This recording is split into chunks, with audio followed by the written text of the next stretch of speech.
আপনি কি কখনো কোনো জলের ধারা দেখেছেন? তার সামনে যতই মাটি থাকুক না কেন, যতই কাদা থাকুক না কেন, যখন এই জলের ধারা বইতে আরম্ভ করে দেয়, তখন এই কাদাকে নিজেই ধুয়ে নিয়ে যায়। ওই কাদাকে ধুয়ে দেয় এবং নিজের পথ নিজেই তৈরি করে নেয়। তাহলে আপনিও এরকম জলের মতো হয়ে উঠুন। যদি হয়ে উঠতে পারেন, তাহলে নিজের মনের, নিজের ভাবনার, নিজের জীবনের যত অনাবশ্যক তত্ত্ব আছে, অনুপযোগী অংশ রয়েছে, অর্থাৎ অপরিষ্কার অংশ রয়েছে, তা নিজে থেকেই নির্মল হয়ে উঠবে। আর যেরকম জলের ধারা কখনো থেমে থাকে না, সব সময় বয়ে চলে, সেইভাবে আপনিও কখনোই থামবেন না। সবসময় বয়ে চলুন, এগোতে থাকুন। পথে যদি অনেক বিপদ আসে, সমস্যা আসে, থামবেন না। তার উপর নিরন্তর প্রহার করুন, নিরন্তর প্রয়াস করুন আর অগ্রসর হন। আপনি ভেবে দেখুন, এই জলের ধারা কখনো থেমে থাকে না, সবসময় বয়ে চলে, বিপদের সম্মুখীন হয়ে তাকে সাথে বয়ে নিয়ে চলে। সেই জন্য জলের ধারা, প্রবাহমান এই ধারা, এর থেকে কখনো দুর্গন্ধ আসে না, এতে কখনো ময়লা জমতে পারে না, বরং পালিত হয় সুন্দর প্রাণবন্ত জীবজন্তু, যেমন সুন্দর ছোট মাছ। তাই আপনিও এটাই করুন, কখনো থামবেন না, শুধু চলতে থাকুন, জলের ধারার মতো বইতে থাকুন। আপনি আপনার লক্ষ্য অবশ্যই খুঁজে পাবেন, আর তার সাথে নিজের অন্তরের যে মালিন্য রয়েছে, তা আপনি নিজেই নিজের থেকে দূরে করে দেবেন। তাহলে আসুন আর আমার সাথে ভালোবেসে বলুন, রাধা রাধা। সময়, জীবন, কাল। দেখতে গেলে এই তিনটি শব্দ একটি শব্দেরই সমার্থক শব্দ মনে হয়, কিন্তু এই শব্দগুলির অর্থ কি সমান? কখনোই নয়। হ্যাঁ, এই সময় চলতে থাকে, জীবন চলতে থাকে, কালচক্র চলতে থাকে। এই সময় কেটে যায়, কিন্তু এই জীবন, একে যাপন করতে হয়। কি বলেন? এই জীবনে কিছু করুন বা কিছু না করুন, জীবন এমনি কেটে যাবে, আপনি জানতেও পারবেন না। কিন্তু সেটা আমাদের উদ্দেশ্য নয়, একে যাপন করতে হবে। এই জীবনে প্রেরণা পেতে শিখুন, প্রেরণা দিতে শিখুন, আহ্বান গ্রহণ করতে শিখুন, আহ্বান জানাতে শিখুন, মহান কাজ করতে শিখুন, ধন্যাত্মক বোধ জাগিয়ে তুলুন। জীবন অতিবাহিত করার অর্থ কি, তা আপনি শিখে যাবেন। কারণ সময় কেটে যায়, সমস্ত যুগ কেটে যায়, কিন্তু জীবনের রীতি জীবন কাটিয়ে দেওয়া নয়, জীবন যাপন করা। এই জীবন সম্পূর্ণরূপে অনুভব করতে হবে, নতুন পথ বানাতে হবে। এবারে যদি এই জীবন বাঁচার সময় একবার ভেবে দেখুন, যদি মনে প্রেম থাকে, সদ্ভাবনা থাকে, তাহলে কি হবে?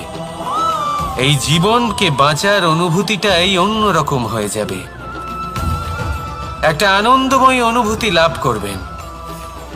তাহলে এটাই করুন আর আমার সাথে ভালোবেসে বলুন, রাধা রাধা। এবার অনেক সময় মানুষের মনে এরকম প্রশ্ন আসে যে এই সংসারে সব থেকে বড় বিপদ কি? কেউ বলে ধর্ম সংকট, আবার কেউ বলে প্রাণের ওপর আসা সংকট। প্রত্যেক মানুষের জীবনে বিভিন্ন সংকট আসে, আর এই সমস্ত সংকট অত্যন্ত বিচিত্র হতে পারে। এই সমস্ত সংসার হলো সংকট দ্বারা পরিপূর্ণ। ঠিক আছে, আপনাকে একটা উদাহরণ দিই। একজন ধনী ব্যক্তি, এবার ওনার জীবনে সংকট কি হতে পারে? সংকট এটাই যে কেউ তার সম্পত্তি চুরি না করে নেয়, আমরা বুঝতে পারছি। এবার একজন চোর, তার জীবনে সংকট কি হতে পারে? যে চুরি করার সময় সে যদি তার একটা কাশি চাপতে না পারে, তাহলে সে ধরা পড়ে যেতে পারে, ঠিক কিনা? আবার অনেক সময় এমনও হয় যে যার জন্য আমি সংকট, সেও আমার কাছে সংকট। যেমন এই পরিস্থিতিতে দেখুন, সংকট হলো সংকট, এ তো জীবনে থাকবে, কিন্তু এর সম্মুখীন কিভাবে হওয়া যায়? খুব সরল। সব এটার ওপর নির্ভর করে, মনের ওপর। এই মনকে নিয়ন্ত্রণ করলে সব ঠিক থাকবে। এবার যদি ধনী ব্যক্তি মনকে নিয়ন্ত্রণ করে ফেলেন, নিজের অর্থের ব্যবহার শুভ কাজের জন্য, সমাজের সেবার জন্য বিকাশ করতে করেন, ওই অর্থকে একত্রিত করে না রাখেন, তাহলে চুরির সমস্যা, এই সংকট সেখানেই কেটে যাবে। এবার যদি কথা বলি সেই চোরের, তাহলে চোর যদি নিজের মনকে সংযত করে নেয়, যদি নিজের কর্মকে নিয়ন্ত্রণ করতে পারে, তাহলে এমন কোনো স্বর নেই, এমন কোনো স্বর নেই যা ওকে ধরা পড়তে বাধ্য করবে। সেই জন্য জীবনে সংকট যতই আসুক, যত বড়ই সংকট আসুক না কেন, কবচ হলো একটাই, আর এই কবচের নাম হলো আত্মনিয়ন্ত্রণ। নিজের মনকে নিয়ন্ত্রণে রাখতে শিখুন। এটা নিজের জীবনে প্রয়োগ করে তো দেখুন। যদি আপনি করতে পারেন, তবে আপনি দেখবেন যে সংকট তো জীবনে আসা যাওয়া করে, কিন্তু সেই সংকটগুলির সম্মুখীন আপনি এইভাবে করতে পারবেন। তাহলে সেটাই করুন, আর আমার সাথে ভালোবেসে বলুন, রাধা রাধা। এই দড়িটা দেখুন, ছোট ছোট রেশম দ্বারা তৈরি, এটা সরু সুতো দ্বারা তৈরি হয়েছে এটা, আর এ অত্যন্ত কোমলও বটে। আর আপনি চাইলে এটা সোজাও করে দিতে পারেন, আর চাইলে এটা বেঁকিয়েও দিতে পারেন, আর যদি চান তাহলে এটা গোল গোল করে বেঁধে কোথাও রেখেও দিতে পারেন। এবার এই কোমল দড়ি যদি কোনো নিষ্ঠুর কঠিন পাথরে বারংবার জড়িয়ে দেওয়া হয়, তাহলেও তাকেও কাটতে পারে, নিজের ছাপ ছেড়ে যেতে পারে, সেটার আকারও বদলে ফেলতে পারে। এবার এর কারণ কি? এর কারণ হলো অভ্যাস আর নিরন্তর প্রচেষ্টা। যদি আপনিও চেষ্টা করেন আর নিরন্তর কর্ম করে যান, তাহলে আপনার প্রারব্ধ পাথরের মতো কঠিনই হোক না কেন, তাতে ভাঙন ধরিয়েও আপনি নিজের লক্ষ্যে অবশ্যই পৌঁছতে পারবেন। একটা গুরুত্বপূর্ণ কথা মনে রাখবেন, সুকর্মের অভ্যাস আর নিরন্তর প্রয়াস, এই হলো সাফল্যের মন্ত্র। তাহলে জীবনে এই মন্ত্র আনুন, আর আমার সাথে ভালোবেসে বলুন, রাধা রাধা। বসন্ত ঋতু, এই সময় মন আনন্দে ভরে থাকে। এমন মনে হয় যেন আমরা আকাশে বিচরণ করতে চলে যাই, কিন্তু সেটা তো সম্ভব নয়। সেই জন্য হয়তো আমরা ঘুড়ি ওড়াই, এই ঘুড়িকে নিজেদের প্রতিরূপ মনে করে। এবার অনেক মানুষ আছেন যারা ঘুড়ি ওড়ান, কিন্তু এই কর্মের সারমর্ম কি সেটা কজন বুঝতে পারেন? আপনি এটা মনে করুন যে আপনি হলেন সেই ঘুড়ি, আর এই সুতো যিনি ধরে রয়েছেন তিনি হলেন পরমাত্মা। আর এই সুতো যেখান থেকে শুরু হয়, সেই লাটাই হলো আমাদের কর্মচক্র। এবার আপনি নিজেই অনুমান করুন যে এই উড়ান কার ওপর নির্ভরশীল, পরমাত্মার ওপর আর আপনার কর্মের ওপর। যদি পরমাত্মা আপনার হাত ধরে থাকেন, আপনার সাথে থাকেন, যদি আপনি শুভ কর্ম করতে থাকেন, আপনি এই আকাশে উড়তে থাকবেন। কিন্তু কোথাও কোথাও যদি পরমাত্মার সাথে এই বন্ধন ছিন্ন হয়, আপনার কর্মচক্র খারাপ হয়ে যায় বা থেমে যায়, তাহলে আপনার এই ঘুড়ি কেটে যাবে আর দূরে কোনো গাছের ডালে গিয়ে আটকে যাবে। তাই শুধুমাত্র ঘুড়ি ওড়াবেন না, তার থেকে শিখুন, পরমাত্মার সাহচর্যে থাকুন, সবসময় শুভ কর্ম করতে থাকুন, আর সবসময় এই আকাশে উড়তে থাকুন। আসুন আর আমার সাথে ভালোবেসে বলুন, রাত। পিতা আর পুত্রের সম্পর্ক অত্যন্ত মধুর হয়ে থাকে। পিতা স্বপ্ন দেখেন, তাকে পূর্ণ করার সকল সম্ভাব্য চেষ্টা করেন, কিন্তু তাও অনেক সময় ওনার স্বপ্ন অপূর্ণ থেকে যায়। তখন পিতা ভাবেন যে স্বপ্ন উনি পূর্ণ করতে পারেননি, ওনার সন্তান তা অবশ্যই পূরণ করবে। যে স্থানে উনি কখনো পৌঁছতে পারেননি, সেই স্থানে ওনার পুত্র অবশ্যই পৌঁছবে। পিতা নিজের সন্তানের ভবিষ্যৎ নিয়ে সেই স্বপ্ন দেখেন, আর যখন সেই সন্তান সামনে এগোতে থাকে, তখন তার দুঃখ হয় না, বরং গর্ব হয়। ওনার ভালো লাগে এটা দেখে যে ওনার সন্তান অনেক উন্নতি করছে। কিন্তু যখন সন্তান নিজের অভিভাবকের শক্তি দেখে, তার যশ দেখে হিংসা করতে থাকে, সমস্যা সেইখানেই শুরু হয়। সেই জন্য সকল সন্তানকে এটা মনে রাখতে হবে, দেখুন, পুত্র হবার সুবাদে, এক সন্তান হবার সুবাদে এটা হলো আপনার অধিকার যে আপনি আপনার পিতার থেকে বেশি উন্নতি করবেন। আপনার পিতাও এটাই চান, কিন্তু সুস্থভাবে এটা করুন। একটা রেখা টেনে নিন যাতে আপনি তাতে এগোতে পারেন আর আপনার পিতার তাতে গর্ববোধ হয়, আর সেই বিষয়ে দুঃখ না হয় যে আমার সন্তান আমাকেই ছোট করার চেষ্টা করছে। ইতিহাস সাক্ষী রয়েছে, যে মানুষ অন্য কাউকে ছোট করার চেষ্টা করেছেন সেই মানুষই ছোট হয়ে গেছেন। আর আমার মনে হয় না আপনি এটা চান, কারণ কোনো একদিন আপনিও কারোর পিতা হবেন। আসুন আমার সাথে ভালোবেসে বলুন, রাধা রাধা। আমাদের মনে যখন কোনো প্রশ্ন ওঠে, কোনো দ্বন্দ্ব জাগে, তখন আমরা যাই আমাদের গুরুর কাছে, আমাদের আরাধ্যের কাছে গিয়ে জিজ্ঞেস করি। এইভাবেই একদিন আমি পৌঁছলাম আমার আরাধ্যের কাছে, আমার মহাদেবের কাছে, আর ওনাকে প্রশ্ন করলাম যে মহাদেব, জীবনে আনন্দ পাওয়ার, উৎসব পালনের, প্রেম ভাগ করে নেবার, জীবনকে উপভোগ করে নেওয়ার সর্বশ্রেষ্ঠ সময় কোনটা? মহাদেব হাসলেন আর উনি বললেন, জীবনে উৎসব পালনের সবথেকে শ্রেষ্ঠ দিন হলো মৃত্যুর ঠিক আগের দিনটা। প্রেম ভাগ করে নেওয়ার সবথেকে শ্রেষ্ঠ মুহূর্ত হলো মৃত্যুর ঠিক আগের মুহূর্ত। জীবনকে উপভোগ করে নেওয়ার সর্বশ্রেষ্ঠ প্রহর হলো মৃত্যুর এক প্রহর পূর্বে। তখন আমি চমকে গেলাম। আমি বললাম, কিন্তু মহাদেব, মৃত্যু তো অনিশ্চিত, আমরা জানিও না কবে আমাদের মৃত্যু হবে। মহাদেব আবার হাসলেন। উনি বললেন যে যদি আমরা এভাবে জীবন কাটাই যে আমরা জীবনের প্রত্যেক দিন, প্রত্যেক মুহূর্ত, প্রত্যেক প্রহর শেষ বলে মনে করি, তাহলে আমাদের সমস্ত জীবন আনন্দের সাথেই অতিবাহিত হবে। কি বলেন?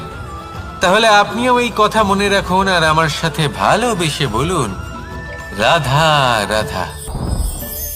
সাথী। সাথী এই শব্দটির ব্যাখ্যা কে কিভাবে করে? মিত্র, সখা, বন্ধু, কিন্তু অর্থ একটাই। তিনি যিনি আপনার সঙ্গী হন আর তিনি যার সাথী আপনি হন। এবার সব থেকে বড় প্রশ্ন হলো এটাই যে তিনি কে হতে পারেন যাকে আপনি আপনার সাথী বলে মেনে নিতে পারেন, নিজের সখা, নিজের মিত্র, নিজের বন্ধু মেনে নিতে পারেন। আপনার সাথী হলেন তিনি যিনি দুঃখের সময় আপনার পাশে থাকবেন, আপনার হাত ধরে থাকবেন। আপনার সাথী হলেন তিনি যার হাত আপনি নিজের সুখের দিনে ধরে থাকবেন। সেই সাথীরই হাত ধরুন যিনি দুঃখে সবসময় আপনাকে সাহায্য করার জন্য তৎপর হয়ে থাকেন, আপনার পাশে থাকেন, আর যাকে সুখের দিনে আপনি আপনার সাথে রাখতে পারেন। আর যখন আপনার সাথে আপনার এই সাথী থাকবে, তখন আপনি এটা বুঝবেন যে যখন জীবনে দুঃখ আসে তখন এই দুঃখ কমে যায়, সবার মধ্যে ভাগ হয়ে যায়। আর যদি তখন সুখ আসে তাহলে সেটা সবার উপস্থিতিতে আরো বেড়ে যায়। এটাই হলো প্রেম, এটাই হলো ভালোবাসা, এটাই হলো সঙ্গ, যেমন সম্পর্ক আমার আর রাধার মাঝে। তাহলে আসুন আর আমার সাথে ভালোবেসে বলুন, রাধা রাধা। জীবনে অগ্রসর হওয়ার জন্য আমাদের কাকে প্রয়োজন হয়? মাতা পিতা, বন্ধু, প্রেম, সাহায্য, অর্থ, পরিশ্রম, আশা। ভিন্ন ভিন্ন মানুষ ভিন্ন ভিন্ন বিকল্প চয়ন করে। যদি আমি আপনাকে বলি তাহলে জয় আর পরাজয়ের মন্ত্র দুটো শব্দের উপর নির্ভর করে, মেনে নেওয়া আর দৃঢ় হওয়া। যদি মেনে নেন তাহলে হেরে যাবেন, যদি দৃঢ় হন তাহলে নিশ্চিত রূপে জয়ী হবেন।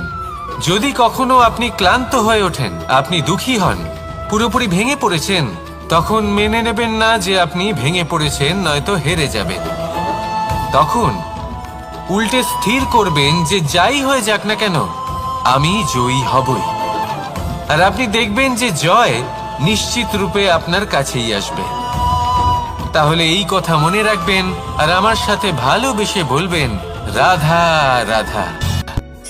মানুষের জীবনে দুই ধরনের আবেগ থাকে যা চিরকাল তার সাথে বসবাস করে। প্রথম, স্বপ্ন। দ্বিতীয়, অজুহাত। মানুষ হাজার হাজার স্বপ্ন দেখতে পারে। আমাকে এই কাজ করতে হবে, আমাকে ওখানে ঘুরতে যেতে হবে, আমায় জীবনে এই অসম্ভব কাজ বাস্তবায়িত করে দেখাতে হবে, আদি ইত্যাদি। এবার ঠিক যেমন স্বপ্ন দেখেন সেইভাবে অজুহাতও খুঁজে নিয়ে আসেন। আমি এই স্বপ্ন পূরণ করতে পারলাম না, কারণ আমাকে কেউ সাহায্যই করলো না, কারণ আমি দুর্বল হয়ে পড়েছিলাম, কারণ আমার কাছে সময়ই ছিল না, আদি ইত্যাদি। এবার সাফল্য এবং অসফলতার মাঝখানে এই ধরনের সংঘর্ষ হতে থাকে। সাফল্য তখন লাভ করা সম্ভব যখন আপনার স্বপ্ন আপনার অজুহাতের থেকে অনেক বড় হয়, আর অসফলতা তখন পাবেন যখন আপনার অজুহাত আপনার স্বপ্নের থেকে অনেক বড় হয়। আপনি যদি সাফল্য লাভ করতে চান তাহলে চেষ্টা করতে থাকুন, পরিশ্রম করুন। যদি অসফল হন তাহলে ভয়ভীত হওয়ার কোনো প্রয়োজন নেই। নিজের ভুল বুঝুন, তাকে শুধরে নিন, আবার চেষ্টা করুন। কিন্তু যদি নিজের জীবনে অজুহাত নিয়ে আসেন তখন স্বপ্ন কখনো পূরণ হবে না। আসুন আমার সাথে ভালোবেসে বলুন, রাধা রাধা। এই সংসারের সব থেকে কঠোর ধাতুর মধ্যে একটি হলো লোহা। লোহা দিয়ে আমরা অনেক অস্ত্র শস্ত্র লাভ করি, অনেক বস্তুও লাভ করি। এবার এই লোহাকে কাটার জন্য, একে কোনো আকার দেওয়ার জন্য কি প্রয়োগ করতে হয়? লোহা। এবার এই কথাটা আমরা সকলেই জানি যে লোহার দ্বারাই লোহাকে কাটতে হয়। এবার এই কথা আমি আপনাকে কেন বলছি? এরপরে খুব বড় একটা প্রশ্ন আসে যা খুব বড় শিক্ষা দিয়ে যায়। এটা কেন হয় যে আমরা একটা লোহা দিয়ে একটা লোহাতে আঘাত করছি, কিন্তু যে লোহা দ্বারা আঘাত করছি তার আকার বদলাচ্ছে না, যার উপর প্রহার করছি তার আকার বদলাচ্ছে? এতে পার্থক্যটা কোথায়? পার্থক্য হলো তাপমাত্রার। দেখুন, যে লোহাকে আমরা কাটতে চাই তার তাপমাত্রা বাড়াতে হয়, তাকে গরম করতে হয়। আর যে লোহা দ্বারা আমরা আঘাত করতে চলেছি সেই লোহা আমাদের ঠান্ডা রাখতে হয়। অর্থাৎ ঠান্ডা লোহা গরম লোহাকে কেটে দেয়। এবার এই শিক্ষা কি আমাদের জীবনে যথেষ্ট নয়? আমাদের জীবনে অনেক সমস্যা আসতে পারে, কিন্তু আমাদের এই বিষয়ে বিশেষ খেয়াল রাখতে হবে যে আমাদের মনকে আমরা যেন ঠান্ডা রাখি, এই মস্তিষ্ককে শান্ত রাখতে হবে। যদি আমরা ক্রোধ বা ঈর্ষার আগুনে জ্বলতে থাকি, বিদ্বেষের আগুনে জ্বলতে থাকি, তাহলে আমরাও সেই লোহার মতোই হয়ে যাব যার তাপমাত্রা অত্যন্ত বেশি। তখন যে কেউ এসে আমাদের বিচ্ছিন্ন করে চলে যাবে। মনে রাখবেন, যিনি যত বেশি স্থির বুদ্ধির অধিকারী, যিনি হলেন সব থেকে বেশি শান্ত, তিনি হলেন সব থেকে বেশি বলশালী। তাহলে শান্ত থাকুন আর আমার সাথে ভালোবেসে বলুন, রাধা রাধা। এই সমগ্র সংসারের সব থেকে গুরুত্বপূর্ণ ব্যক্তি কে? স্বয়ং আপনি। নিজের জন্য তো বটেই, তাই না? কারণ যখন আপনি জন্মগ্রহণ করেন, নিজের চোখ খোলেন, এই সংসারে আসেন, তখনই তো এই সংসারকে আপনি দেখতে পান, অনুভব করতে পারেন। এখানকার আবেগ, এখানকার মানুষজন তখন থেকেই অনুভব করেন। যদি আপনি না থাকেন তাহলে এই সংসারের অস্তিত্ব আপনার কাছে শূন্যের সমান, তাই না? আপনি না থাকলে এই সংসারও আপনার কাছে নেই। এবার সবাই বলবেন যে এ তো সত্যি কথা, সেই অনুযায়ী তো আমার স্বার্থপর হওয়া উচিত, অহংকারী হওয়া উচিত, কারণ আমার কাছে আমিই তো সবকিছু। দৃষ্টিভঙ্গি পাল্টে দেখুন। আপনার কাছে সব থেকে বেশি গুরুত্বপূর্ণ ব্যক্তি কে? আপনি নিজেই। সেই মানুষটি কেমন হওয়া উচিত একটু ভেবে দেখুন। সব সময় সকলকে সাহায্য করুন, একসাথে মিলে পরিশ্রম করুন, সাহায্য করুন অন্যদেরকে। এটা অতি আবশ্যক। এবং তার থেকেও বেশি গুরুত্বপূর্ণ হলো এটাই যে আপনার মনে যেন কখনো এই বিষয়ে ভয় না থাকে যে আমি আমার প্রিয়জনদের, আমার কাছের মানুষগুলিকে হারিয়ে ফেলবো। এই ভয় কখনোই মনের মধ্যে থাকা উচিত নয়। যদি ভয় থাকে তাহলে থাকুক এই বিষয়ে যে সকল মানুষ আমার জীবন থেকে, আমার থেকে দূরে চলে যাচ্ছেন, তাদের বাধা দিতে দিতে আমি যেন নিজেকেই না হারিয়ে ফেলি, নিজের অস্তিত্বকেই না হারিয়ে ফেলি, নিজের ব্যক্তিত্বকে, নিজের বিচারধারাকে, নিজের করুণার শক্তি না হারাই। তাহলে এই ভয় ত্যাগ করুন আর আমার সাথে ভালোবেসে বলুন, রাধা রাধা। মানুষের দুটো রূপ রয়েছে। এক, আমাদের এই মুখ যা শুধুই চোখে দেখা যায়, আর দ্বিতীয় আমাদের এই মন যা শুধুমাত্র অন্তরাত্মা দ্বারা দেখা যায়। এবার আমাদের এই মুখ তা ঈশ্বর সকলকেই আগে থেকেই প্রদান করেছেন, কিন্তু এই মন কেমন হবে তা আমাদের জীবনের অনুভূতি এবং আমাদের জীবনের লক্ষ্য এগুলি সুনিশ্চিত করে। অর্থাৎ নেত্র দিয়ে দেখা যায় আমাদের এই মুখ, তা শুধুই এই কারণে প্রয়োজন যাতে সংসার আমাদের দেখতে পায়, আমাদের চিনতে পারে। কিন্তু যদি এই সংসারে আপনি প্রকৃত অর্থে মান সম্মান লাভ করতে চান, তাহলে নিজের অন্তরাত্মাকে আপনাকে বিকশিত করতেই হবে। দেখুন, কথায় আছে এই যে অসুর, তা শারীরিকভাবে উপস্থিত নয়, তা মনের মধ্যে থাকে। যদি এই মন থেকে অসুরকে বের করে দেওয়া যায়, তাহলে শরীরে তা উপস্থিত থাকবেই না। তাই মনকে শুদ্ধ করুন আর আমার সাথে ভালোবেসে বলুন, রাধা রাধা। পরিশ্রম, এই শব্দগুলি শুনতে হয়তো ছোট মনে হয়, কিন্তু এর মূল্য অনেকটাই অধিক। এবার প্রয়াসও কিন্তু দুই ধরনের হয়। একটা প্রয়াস তাই যা আমরা নিজের মন থেকে, অন্তর থেকে সমগ্র শক্তি দিয়ে করার চেষ্টা করি। এবারে এই প্রয়াস প্রচেষ্টার নামান্তর। কিছু প্রয়াস এমন হয় যেমন দ্রুতক্রীড়া খেলা। মানুষ বলেন, আজ একটু প্রয়াস করি, একটু দ্রুতক্রীড়া খেলেই দেখি, যদি বিজয়ী হই তবে ভালো ব্যাপার, যদি না হই তবে আর কখনো খেলবো না। এটাও কিন্তু প্রয়াস, কিন্তু এই প্রয়াস পরিশ্রম নয়। পাণ্ডবদের দেখুন, ওনারা যখন পরিশ্রম করেছিলেন তখন খাণ্ডবপ্রস্থকেও ইন্দ্রপ্রস্থ বানিয়েছিলেন। দ্রুতক্রীড়া খেললেন, সেই মুহূর্তেই ইন্দ্রপ্রস্থ হারিয়ে ফেললেন। পরিশ্রম করলেন, সগৌরবের রাজা হলেন। দ্রুতক্রীড়া খেললেন, তখন এক মুহূর্তে রাজা থেকে নিঃস্ব হয়ে গেলেন। সারমর্ম এটাই যে দ্রুতক্রীড়া কখনো কখনো আপনার মিত্র হতে পারে, কখনো সে আপনাকে বিজয়ী করতে পারে, কিন্তু প্রয়াস এবং পরিশ্রম যখন একসাথে মিলিত হয় তখন তা সর্বদাই আপনার সাথে থাকে। প্রয়াস করতে থাকুন, পরিশ্রম করতে থাকুন, আর আমার সাথে ভালোবেসে বলুন, রাধা রাধা। মানুষ কখনো কখনো সময়কে নিয়ন্ত্রণ করতে চেষ্টা করে, কখনো কখনো সময়ের গুরুত্ব বুঝতে পারে না।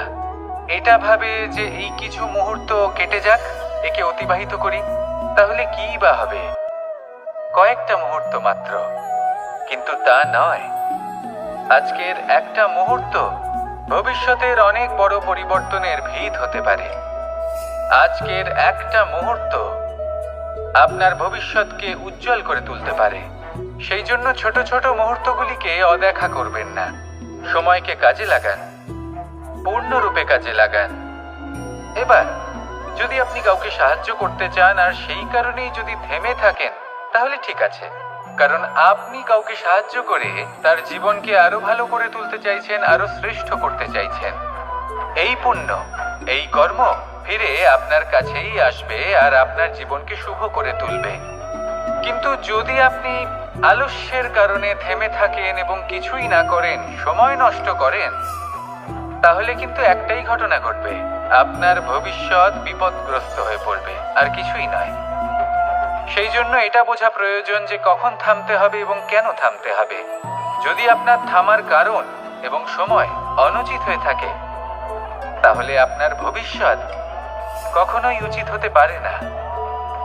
সেই জন্য সময়কে সম্মান করুন আর পূর্ণ ব্যবহার করতে শিখুন। আর আমার সাথে ভালোবেসে বলুন, রাধা রাধা। জীবনে সবসময় সেটা হয় না যা আমরা চাই, তেমন ভাবে হয় না যেমন ভাবে আমরা চাই।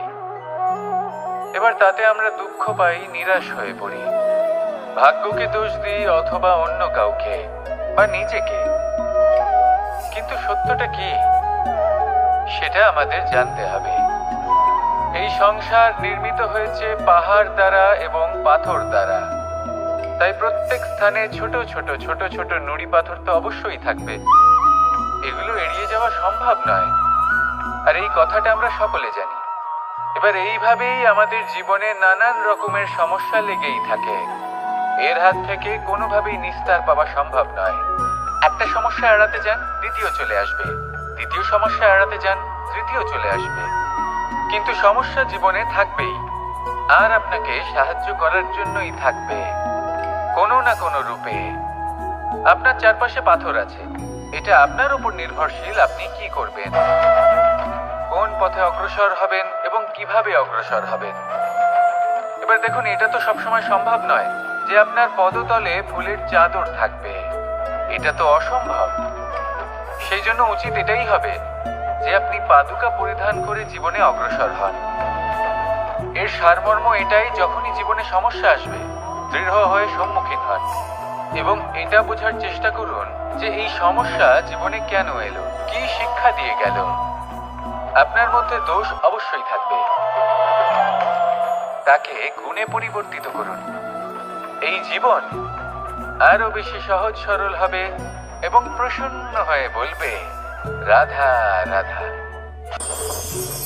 অনেক মানুষ আমাকে এসে বলে যে কানাই, তোমার কথাগুলি তো আর কি বা বলি, তোমার কথা কি থেকে কি করে ফেলতে পারে, অসম্ভবকে সম্ভব করে ফেলতে পারে। এত শক্তি তোমার কথাতেই রয়েছে, তো অন্য কিছু করার কোনো প্রয়োজনই কোথায়? এবার ওনারা এই কথাটা বুঝতে পারেন না যে জ্ঞান শুধুমাত্র শব্দের সমন্বয় মাত্র। কিন্তু এর অর্থ কি সেটা জানার জন্য অনুভব করা প্রয়োজনীয়, সেই পথে চলা প্রয়োজনীয়। এই অভিজ্ঞতাই আপনাকে অর্থ বুঝিয়ে দেবে। ঠিক যেমন তুমি কর্ম করতে থাকো, ফলের চিন্তা করো না, এটা শুধুই শব্দ। এর সারমর্মটা কি, এর অর্থ কি সেটা বোঝার জন্য সেই পথে আপনাকে অগ্রসর হতেই হবে, সেটা যাপন করতে হবে, কর্ম করতে হবে নিরন্তর। এটা ভাবলে হবে না যে আমি কি আমার কর্মের ফল আদৌ পাবো কিনা, তবেই আপনি এই কথার অর্থ বুঝতে পারবেন। কখনো ভেবে দেখবেন, আমাদের বাড়িতে যারা জ্যেষ্ঠ আছেন, বড় আছেন, আমরা তাদের পুজো করি, তাদের সেবা করি, আমরা তাদের চরণ স্পর্শ করি। কেন? কারণ ওনাদের কাছে আমাদের থেকে অনেক বেশি জীবনের অভিজ্ঞতা থাকে। জীবনে শুধুমাত্র জ্ঞান শোনাটা প্রয়োজনীয় নয়, তা বুঝতে পারা প্রয়োজনীয়।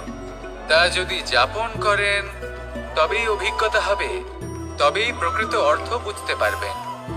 তাহলে জ্ঞান শুধু শুনবেন না, বুঝুন, তাকে আচরণে আনুন এবং আমার সাথে ভালোবেসে বলুন, রাধা রাধা। কখনো কোনো বাগানের কোনো বৃক্ষকে দেখেছেন যেখানে সুগন্ধি ফুল থাকে, রসালো ফল থাকে? তখন মন প্রফুল্ল হয়ে ওঠে, মন থেকে সেই বৃক্ষের প্রতি ভালোবাসা জন্মায়। কিন্তু যিনি বাগানের মালিক, শুধুমাত্র তিনিই জানেন যে কিভাবে এই বৃক্ষকে আগলে রাখতে হয়, কিভাবে তার পরিচর্যা করলে এতে সুন্দর সুগন্ধি ফুল হবে, রসালো ফল হবে। কখনো কখনো প্রয়োজনের থেকে বেশি রোদ পেলে এই বৃক্ষগুলি শুকিয়ে যায়, প্রয়োজনের থেকে কম রোদ পেলেও এই বৃক্ষ কিন্তু শুকিয়ে যায়। প্রয়োজনের থেকে কম জল যদি পায়, এই বৃক্ষ শুকিয়ে যেতে পারে। প্রয়োজনের থেকে অতিরিক্ত জল যদি পায়, তখনও এই বৃক্ষের শিকড়গুলি নষ্ট হয়ে যেতে পারে। এবার এটাই কিন্তু আমাদের সংসারের সাথেও হয়। আমাদের সংসারের সকল প্রতিভাশালী ব্যক্তি, যেমন লেখক, বিচারক, প্রবক্তা, যোদ্ধা, এদের সবার ক্ষেত্রে এই কথাটাই প্রযোজ্য। যদি বেশি প্রশংসা করা হয় তাহলেও এরা হারিয়ে যাবেন। প্রয়োজনের থেকে বেশি যদি নিন্দা করা হয় তখনও তারা নত হয়ে পড়বেন। তাহলে আপনি এদের রক্ষা করুন এবং নিজেদেরও। মনে রাখবেন একটা কথা, জেনে রাখুন কখন কোন নিন্দায় আপনি লজ্জিত হবেন না, আর কখন কোন প্রশংসার দ্বারা নিজের মধ্যে অহংবোধ জাগ্রত করবেন না। এই মন সুপ্রসন্ন হয়ে বলবে, রাধা রাধা। জল এ হলো জীবনের আধার পঞ্চতত্ত্বের মধ্যে একটি, আর অত্যন্ত বিশেষ। এর থেকে অনেক বড় শিক্ষা পাওয়া যায়।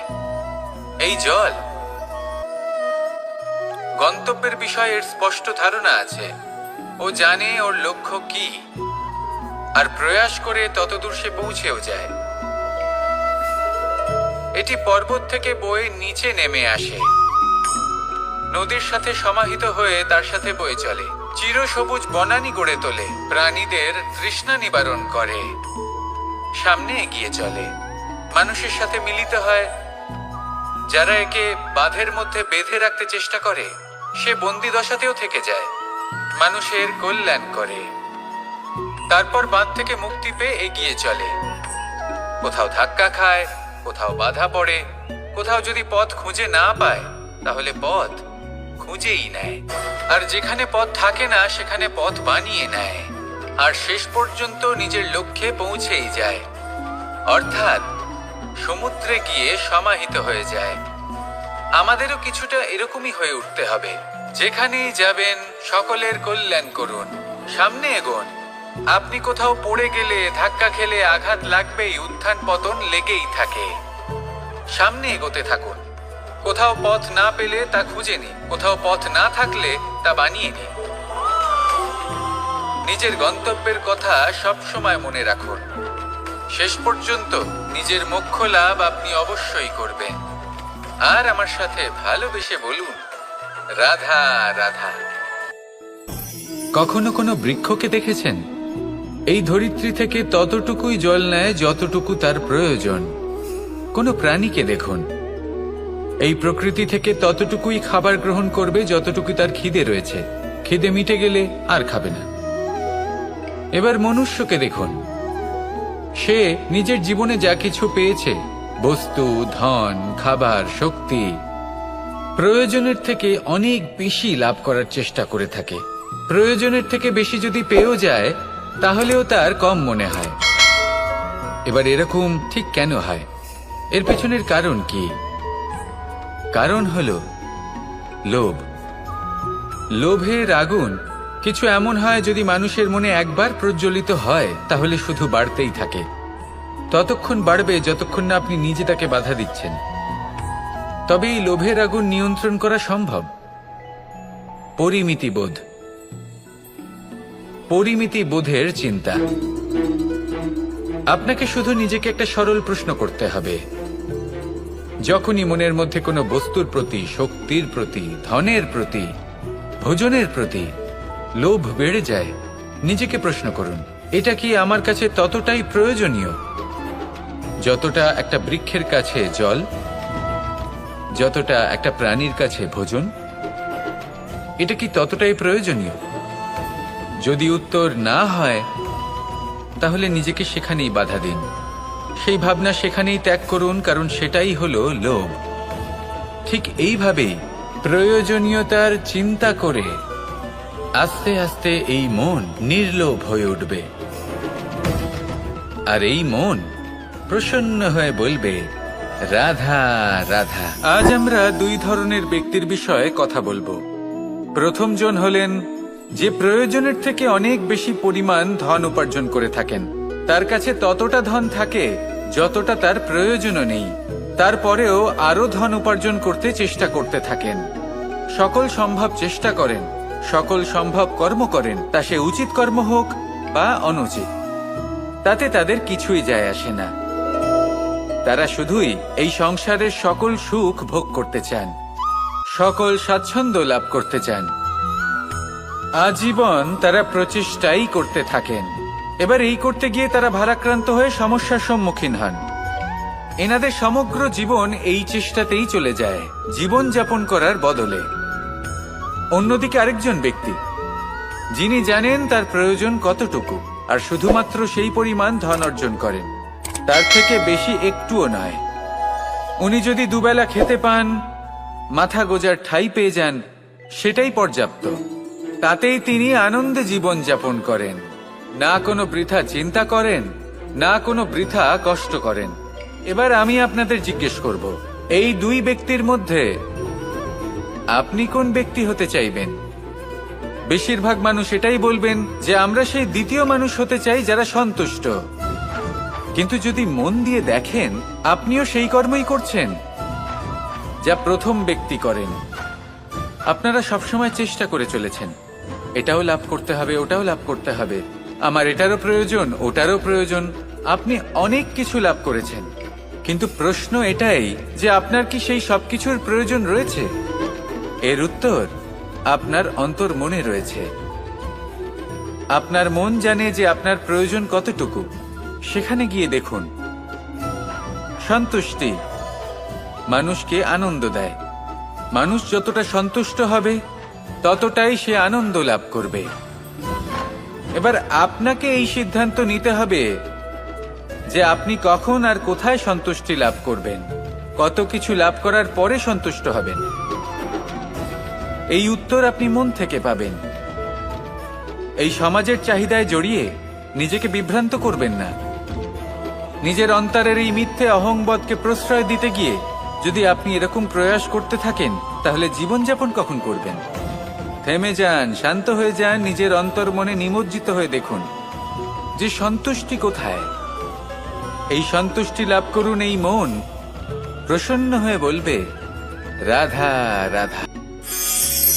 আমাদের গৃহে অনেক কক্ষ রয়েছে, কিন্তু এমন কি আছে যে একটাই থাকে? আমাদের গৃহের দ্বার। এমন কেন হয়? অনেক দ্বার তো থাকতেই পারে।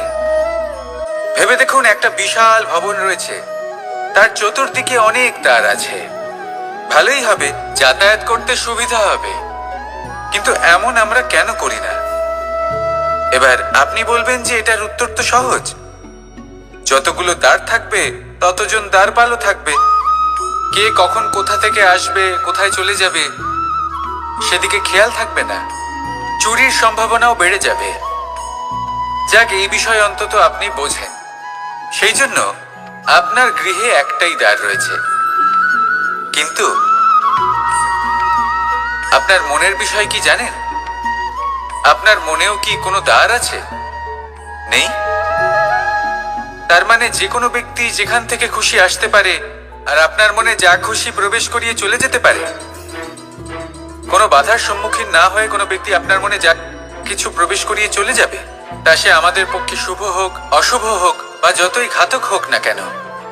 সেই ভাবনা হতে পারে বাসনাময়, ক্রোধে পরিপূর্ণ, মতভেদে পরিপূর্ণ, বিদ্বেষ বা অহংকারে পরিপূর্ণ, বা কোনো ব্যর্থ ভাবনা হতে পারে। বিশ্বের যে কোনো ভাবনা মনে এসে বসবাস করতে পারে। এবার মনে যা ভাবনা থাকবে, মন সেটাই অনুভব করবে। নেতিবাচক ভাবনা যদি মনে ঘর করে, মন সুখ অনুভব কি করে করবে? সেই জন্য আবশ্যক হলো মনের মাঝে ইতিবাচক সত্তার দ্বার গড়ে তোলা। অর্থাৎ কোনো ভাবনা যদি আসে এবং ইতিবাচক হয়, তাহলে তাকে মনে প্রবেশ করতে দিন। যদি তা আপনাকে আর্থিক, সামাজিক, পারিবারিক, আধ্যাত্মিক লাভ দেয়, তাহলে তাকে প্রবেশ করতে দিন। যদি না দেয়, যদি তা নেতিবাচক ভাবনা হয়, তাকে দ্বার থেকেই আবার ফিরিয়ে দিন। যত শুভ চিন্তায় থাকবে এই মন, ততই শুভ হবে আপনার জীবন। আর এই মন সুপ্রসন্ন হয়ে বলবে, রাধা রাধা। অহংকার এ হলো ছোট একটা শব্দ, কিন্তু এর প্রভাব অত্যন্ত বৃহৎ হয়ে থাকে। আর সব থেকে বড় সমস্যা হলো, মানুষ আজ অবধি বুঝতেই পারেনি যে এই অহংকারের বাস্তব রূপ কিরকম। কেউ একে গর্বের নাম দেন, কেউ একে আত্মসম্মানের নাম দিয়ে থাকেন। এবং কোথাও একটা এমন সময় চলে আসে যখন সময় এই অহংকারকে ভেঙে খান খান করে দেয়। আর তখন না গর্ব আপনাকে বাঁচাতে পারে, না আপনার আত্মসম্মান। এখন যদি আপনাকে উদাহরণ দিই, তাহলে যেখানে আপনি বসে আছেন সেই ঘরেই ওপরে তাকান, সেই ছাদের দিকে। যদি এই ছাদ অহংকার করতে থাকে যে দেখো আমি তো সব থেকে উঁচু জায়গায় আছি, আমার চেয়ে ওপরে আর কেউ নেই।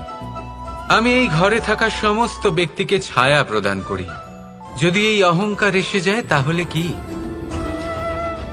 একবার ভেবে দেখুন, যদি পরের দিন তার উপর আরো একটা তলা বানিয়ে দেওয়া হয় তাহলে কি?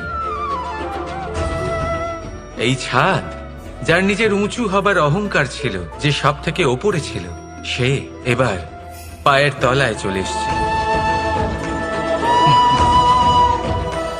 এটাই হয়ে থাকে। মনে কখনোই অহংকার পোষণ করবেন না। যদি মনের মধ্যে কিছু রাখতে চান তাহলে প্রেমের ভাব রাখুন, স্নেহ রাখুন। এই অহংকারকে আপনি যা ইচ্ছে নাম দিন, গর্ব হোক, আত্মসম্মান হোক, এর দ্বারা আপনার কোনোভাবেই কোনো লাভ হবে না। তাহলে এই অহংকারকে ত্যাগ করুন আর আমার সাথে ভালোবেসে বলুন, রাধা রাধা। ভগবান, প্রত্যেক কঠিন পরিস্থিতিতে এই নামই আছে যা আমাদের উপায় দিয়ে থাকে। ব্যক্তি যান, ভগবানের পুজো করেন, আরাধনা করেন, ব্রত পালন করেন, মন্দিরে যান, পুজো পাঠ করেন, ভগবানকে জাগিয়ে তোলেন, আর তারপর শুরু হয় সমস্ত প্রশ্ন। হে ভগবান, আমার সাথে এরকম কেন হচ্ছে? কেন আমারই জীবনে এত দুঃখ আছে? আমি কিভাবে এর সম্মুখীন হব? আমাকে কেন এত কষ্ট ভোগ করতে হচ্ছে? হে ভগবান, আমি কি করব? আমাকে সাহায্য করুন, কোনো রাস্তা দেখান।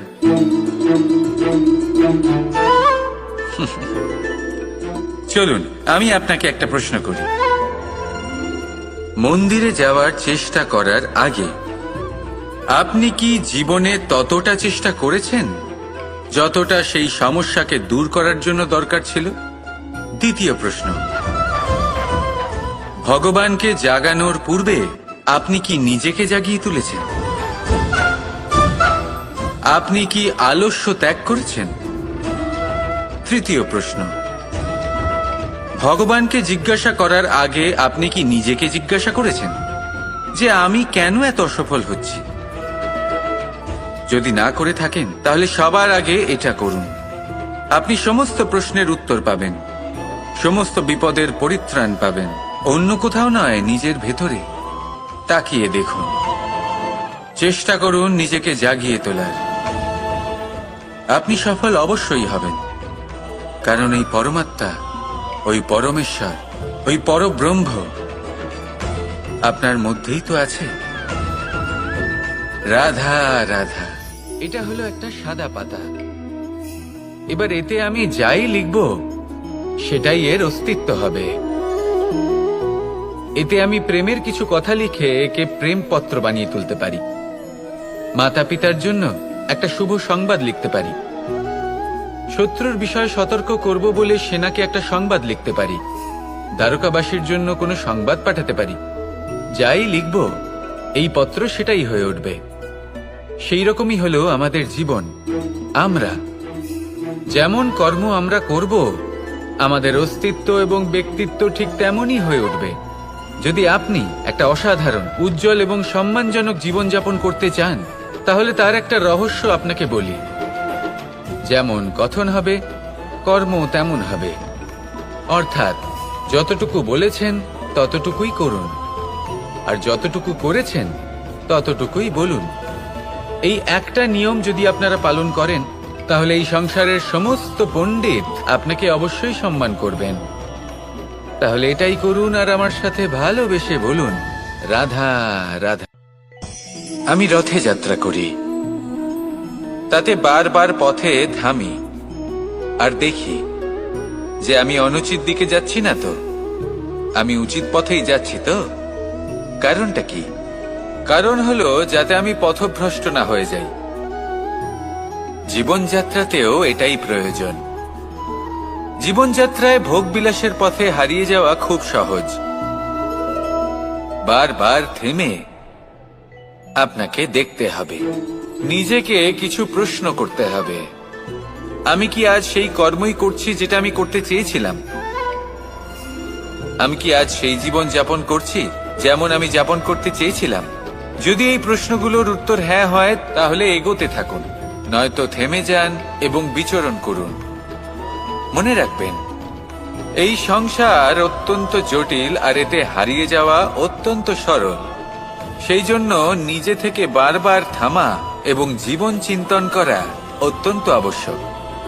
তাহলে সেটাই করুন আর আমার সাথে ভালোবেসে বলুন, রাধা রাধা। আমি এখানে একা এই বনে বসে আছি, বাঁশি বাজাচ্ছি। কার জন্য? কে আছেন এখানে? কেউ নেই।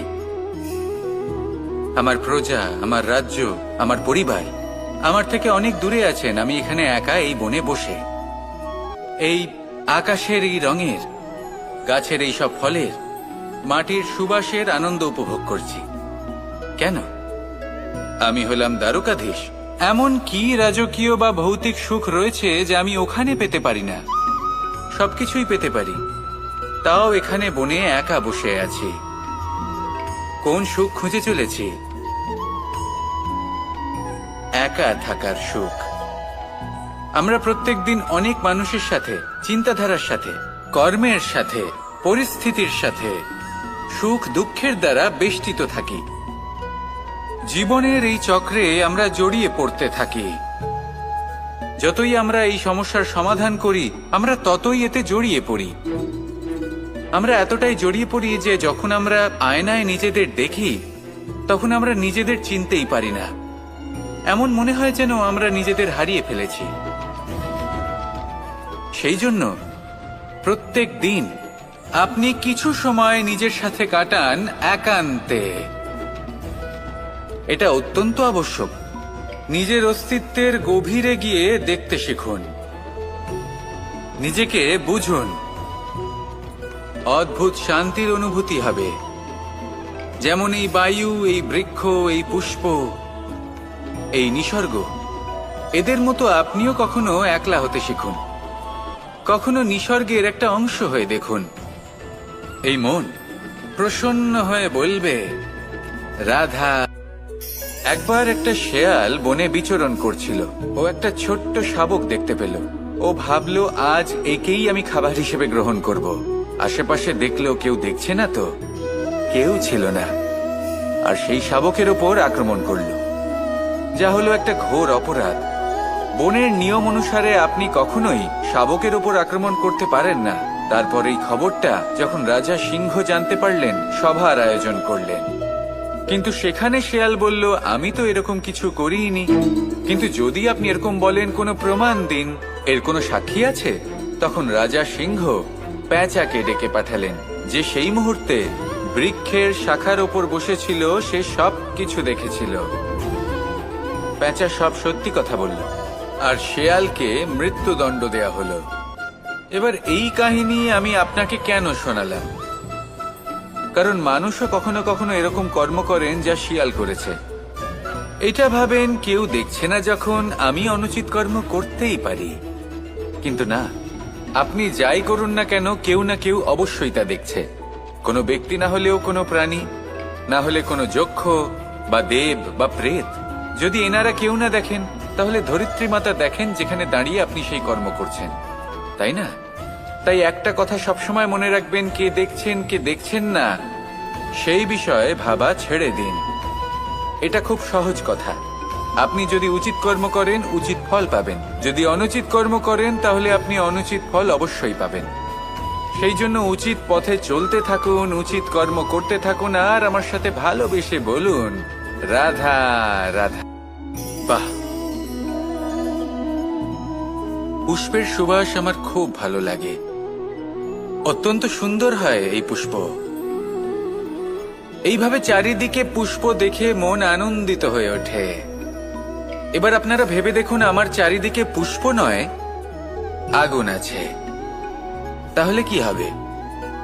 আমার শরীর কি জ্বলে যাবে না? অবশ্যই জ্বলবে। শরীরকে কি আগুনের তাপ সহ্য করতে হবে না? অবশ্যই সহ্য করতে হবে। এটাই হলো প্রকৃতির নিয়ম।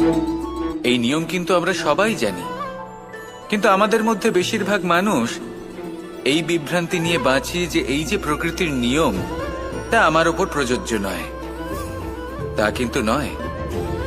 আমাদের চতুর্দিকে এই যে নিসর্গ রয়েছে, আমরা তার কতটা ক্ষতি করি সেটা একবার ভেবে দেখুন। আমরা বনাঞ্চল জ্বালিয়ে দিই, বায়ু দূষিত করি, জল দূষিত করি, প্রাণীদের হত্যা আমরা করি। কেন? এই নিসর্গ আমরা নষ্ট করি, যদিও আমরা জানি যে আমরাও হলাম এই নিসর্গেরই অংশ। এবার দেখুন, শরীরের কোনো অংশে যদি আগুন ধরান, আস্তে আস্তে সমস্ত শরীরও জ্বলে যাবে। সেইভাবেই নিসর্গ যদি নষ্ট হয়ে যায়, তাহলে মনুষ্য জাতিও নষ্ট হয়ে যাবে। তাই এই যে নিসর্গ আপনি দেখছেন, এই পুষ্প, এই বৃক্ষ, বায়ু, জল, এদের সকলকে রক্ষা করুন, নষ্ট নয়। মনে রাখবেন, যদি নিসর্গ থাকে মানুষ থাকবে, যদি নিসর্গ থাকে তাহলেই জীবন থাকবে। আসুন আমার সাথে ভালোবেসে বলুন, রাধা রাধা। পাণ্ডবরা বন থেকে এসেছিলেন। ওনাদের কাছে না কোনো ধন ছিল, না কোনো সম্পদ, না বিদ্যা। নিজের পরিশ্রমের দ্বারা ওনারা বিদ্যা অর্জন করেছিলেন, আর তার দ্বারাই সম্পদ অর্জন করলেন আর ধনও অর্জন করলেন। এই পাণ্ডব ছিলেন অত্যন্ত কুশল এবং শক্তিশালী। যুধিষ্ঠির নিজের পরিশ্রম দ্বারা এমন জ্ঞান অর্জন করেছিলেন যে এই সংসার ওনাকে ধর্মরাজ যুধিষ্ঠির অভিহিত করেছিল। দেখতে গেলে পাণ্ডবদের কাছে সবকিছুই ছিল, কিন্তু যখন বিষয় এলো আরো ধন লাভ করার, তখন যুধিষ্ঠির, যিনি পাণ্ডবদের মধ্যে জ্যেষ্ঠ, তিনি সকল পাণ্ডবদের সাথে দ্যুতক্রীড়ায় অংশগ্রহণ করে ফেললেন। এর ফলে না শুধু ধনলক্ষ্মী, ধর্মলক্ষ্মী, বিবেক লক্ষ্মীকেও হারালেন, আর শুধু তাই নয়, নিজের গৃহলক্ষ্মী দ্রৌপদীকেও হারিয়ে ফেললেন। এর কারণ কি?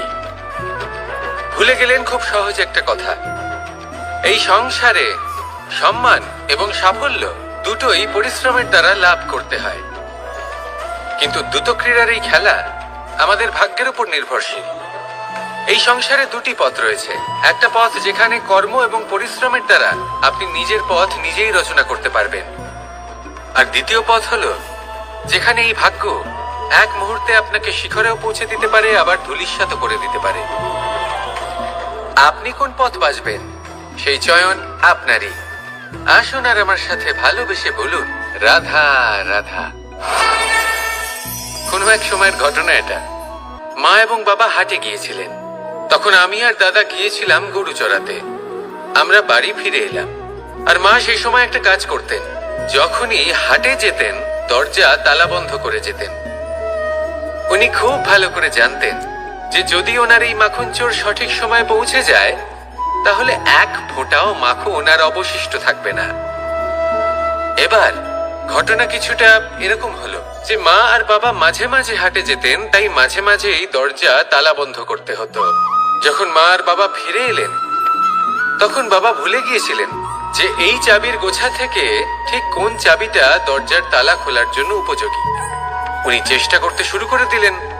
একটার পর একটা চাবি দিয়ে উনি চেষ্টা করতে থাকলেন, কিন্তু সেই দরজার তালা তো খুলতেই চাইছিল না। ওনার মাথা থেকে ঘাম পড়তে শুরু করলো। তখন মা বললেন যে তালা ভেঙে দেওয়া যাক। মা চলে গেলেন, আর বাবা বললেন, না না দাঁড়াও, আর কিছু চাবি বাকি আছে, এটা হয়তো খুলতে পারবো। মা হাতুড়ি নিয়ে চলে এলেন সেই তালা ভাঙার জন্য, আর তখনই বাবা শেষ চাবিটা প্রয়োগ করলেন, আর দরজার তালা খুলে গেল। যদি উনি চেষ্টা না করতেন, তাহলে এই তালাটাও ভেঙে যেত আর চাবিটাও নষ্ট হয়ে যেত, ঠিক কিনা? এবার এই ঘটনাটা আমি দেখেছিলাম, আর আমার মনে হলো যে কখনো কখনো এই চাবির গোছার মধ্যে থেকে শেষ চাবিটাও কিন্তু জীবনের দরজা খুলে দিতে পারে। সেজন্য আপনি যদি জীবনে সাফল্য লাভ করতে চেষ্টা করেন, নিজের লক্ষ্যে পৌঁছতে চান, তাহলে হার মানবেন না। হয়তো দেখবেন আপনার পরবর্তী প্রচেষ্টা বা এই অন্তিম প্রচেষ্টা আপনাকে সাফল্যের পথে নিয়ে গেল। তাই নিরন্তর প্রচেষ্টা করতে থাকুন, জীবনে সাফল্য লাভ করুন। যজ্ঞের আগুনকে শুভ বলে মনে করা হয়, আর সেখানেই চিতার আগুনকে অশুভ মনে করা হয়। এমনটা কেন হয়? এখানে বিষয়টা হলো লক্ষ্য, বিচার এবং সঙ্গের। যখন আমরা যজ্ঞ করি, তখন আমাদের লক্ষ্য কি হয়? পরিবেশকে আরো পবিত্র করে তোলা, ইতিবাচক করে তোলা। আমাদের লক্ষ্য শুভ হয়। তারপরে আসে বিচার। এই পরিস্থিতিতে সেই বিচার হলো অগ্নি।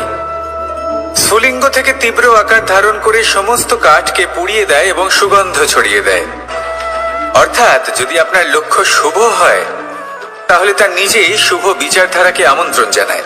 এই শুভ বিচার তখনই আসবে যখন আপনার সংকল্প শুভ হবে। অন্যদিকে হলো চিতার আগুন। এর লক্ষ্য কি? একটা দেহকে পরধামে পৌঁছে দেওয়া। সবার শেষে সবকিছু আপনার উপরে নির্ভরশীল যে আপনি কোনটা চয়ন করতে চান। আপনার লক্ষ্য যদি শুভ হয় তাহলে আপনার বিচার এবং সঙ্গতি আর তার পরিণাম সবই শুভ হবে। আসুন আর আমার সাথে ভালোবেসে বলুন, রাধা রাধা। এই সংসারের প্রত্যেক বস্তুর, প্রত্যেক পরিস্থিতির, প্রত্যেক আবেগের দুটি দিক আছে। এর মধ্যে পার্থক্য করা সম্ভব শুধুমাত্র দৃষ্টিভঙ্গির দ্বারা। যদি কোনো ব্যক্তি পর্বত শিখরে দাঁড়িয়ে থাকেন তাহলে উনি এটাই দেখতে পাবেন যে এই জলের ধারা সমুদ্রের দিকে বয়ে চলেছে। আরেক ব্যক্তি যিনি সমুদ্রের কাছে দাঁড়িয়ে আছেন তার এটাই মনে হবে যে এই জলের ধারা সমুদ্রের দিকে আসছে। এখানে বিষয়টা হলো দৃষ্টিভঙ্গির, আর এটাই সময়ের সাথেও হয়ে থাকে। অনেক সময় মানুষ চিন্তিত হয়ে পড়েন, ত্রস্ত হয়ে পড়েন যে তার কাছে হয়তো খুব কম সময় আছে, তাতে তিনি অনেক কিছুই করতে পারবেন না, আর একটু সময় থাকলে খুব ভালো হতো। তিনি এইভাবেও ভাবতে পারেন যে অল্প হলেও সময় বাকি তো রয়েছে, অর্থাৎ যা অবশিষ্ট আছে তাকে সংরক্ষণও করা সম্ভব, তাতে জীবন যাপনও করা সম্ভব। আর এটা নির্ভর করছে আপনার উপর। তাই দৃষ্টিভঙ্গি ইতিবাচক রাখুন। জীবনে দুই ধরনের আবেগ রয়েছে যার কোনো মূল্য নেই। আমার কথার অর্থ এটা নয় যে এদের কোনো গুরুত্ব নেই, গুরুত্ব যথেষ্টই রয়েছে, শুধু এদের জন্য আপনাকে কোনো মূল্য দিতে হয় না। প্রথম আবেগ হলো আনন্দ, প্রসন্নতা। এটা আপনি যে কোনো জায়গায় খুঁজে পেতে পারেন যদি আপনি খুঁজে পেতে চান। আপনি কোনো পুষ্পের সৌন্দর্য দেখে প্রসন্ন হতে পারেন। বায়ুর কারণে যখন একটি বৃক্ষ শিহরিত হয় সেটা দেখে আপনি প্রসন্ন হতে পারেন। একটা ছোট্ট শিশুর কলরব শুনেও আপনি প্রসন্ন হতে পারেন। একটা ক্রন্দনরত বালককে হাসিয়ে আপনি প্রসন্ন হতে পারেন। সবকিছু আপনার উপর নির্ভরশীল। সেখানে আরেকটি আবেগ হলো দুশ্চিন্তা। মানুষ বড়ই দুশ্চিন্তা করতে থাকে। আজ আমি এই কাজ করেছি, সেই বিষয়ে চিন্তা। আজ আমি এই কাজ করতে পারিনি, সেই বিষয়ে চিন্তা। কাল আমাকে এই কাজ করতে হবে, সেই নিয়ে চিন্তা। আমি কি সেই কাজটা করতে পারবো, সেই বিষয়েও দুশ্চিন্তা। চিন্তা সর্বত্র রয়েছে, যার জন্য মূল্য দিতে হয় না। যত চান আপনি একত্রিত করতে পারেন। একটা গুরুত্বপূর্ণ কথা মনে রাখবেন, প্রসন্নতা জীবনের একটা নতুন সূত্রপাত। সেখানে দুশ্চিন্তা হলো জীবনের চিতার সমান। এবার এই দুটি আবেগ হলো মূল্যহীন, দুটোই আপনার সামনে আছে। কোনটা চয়ন করবেন আপনি, দুশ্চিন্তা নাকি প্রসন্নতা? সিদ্ধান্ত আপনারই। আসুন আর আমার সাথে ভালোবেসে বলুন, রাধা রাধা। ধন, সম্পত্তি, এগুলো আসলে কি? এগুলো শুধু সেই মূল্য যার দ্বারা আমরা কোনো কিছু অর্জন করতে পারি। এবার এই ধনের দ্বারা এই সংসারে অনেক কিছু লাভ করা সম্ভব, কিন্তু সেই সব কিছুই শুধুমাত্র ভৌতিক বস্তুই হবে, ভৌতিক সামগ্রী, ভৌতিক সুবিধা। অর্থাৎ আপনার কাছে যতই ধন থাকুক তা আপনাকে শান্তির ঘুম এনে দিতে পারবে না, আপনাকে জীবনের বাস্তব সুখের অনুভূতি লাভ করাতে পারবে না, কারণ এগুলো ভৌতিক ধন। এই ভৌতিক বস্তুই অর্জন করাতে সক্ষম। বাস্তবিক ধন কি? যদি এই প্রশ্ন আপনার মনে আসে তাহলে তার উত্তর আমি আপনাকে দেব একটা উদাহরণের মাধ্যমে। কখনো আপনি শুনে থাকবেন যে একজন পিতা আজীবন অনিষ্ট করেন, অনর্থ করেন, খারাপ কাজ করেন শুধু ধন অর্জনের জন্য। তিনি ভাবেন যে আমি ধন অর্জন করব আর নিজের সন্তানকে একটা উজ্জ্বল ভবিষ্যৎ প্রদান করব, একটা সুখ স্বাচ্ছন্দ্যময় জীবন দান করব। এবার সন্তান যখন জন্ম লাভ করে তখন সে ভাগ্যের জোরে সেই ধন ভোগ করে। যেরকম সে পায় সেরকমই তার ব্যবহার সে করে।